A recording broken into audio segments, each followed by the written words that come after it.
ባለቤትህ ለአንተ ህይወትህ ነች እኮ፣ ልጅ የምትተካልህ ነች እኮ፣ ገበናህ ነች እኮ፣ ሁለመና ነገር ነች እኮ። እናትህ እንኳን የማሸፍነውን ገበና የሸፈነች ነች እኮ። ከባለቤትህ ከሚስትህ የበለጠ ገበና ሸፋኝ ማን አለች? ለአንተ ከሷ የሚቀርብህ ማን አለ? ፊክን የምታዞርባት ሚስጥር የምትደብቅባት ለምን? ወንዶችም እንደዚያው በተገላቢጦሽ ወንዶችም ባለቤቶቻቸው እንደዚሁ መንከባከብ ያስፈልጋል። ሁል ጊዜ እንደ አዲስ ቀን መጀመሪያ እንደተገናኛችሁበት ቀን መጀመሪያ የተገናኛችሁባትን ቀን እያሰባችሁ ያንኑ ይዛችሁ እስከ መጨረሻው መቀጠል።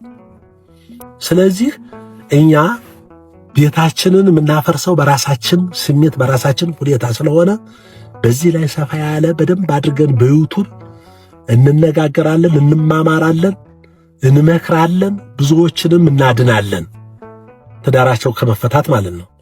ስለዚህ ዩቱብ ላይ ግቡ። ዩቱብ ላይ ተጀምሬያለሁ። ሰፋ ያለ እዚያው ላይ ትንታኔ እሰጣለሁ። ሸር አድርጉ። ዩቱብ ላይ እየገባችሁ ሰብስክራይብም አድርጉ። በዩቱብ በዚህ ዙሪያ በደንብ በሰፊው እንነጋገራለን። ዩቱብ ይሄ በስሜ ብዙ ተከፍቷል፣ ፌክ አካውንት ማለት ነው። ዩቱብ የኔ ከ2600 በላይ ነው የኔ ሰብስክራይቡ ማለት ነው።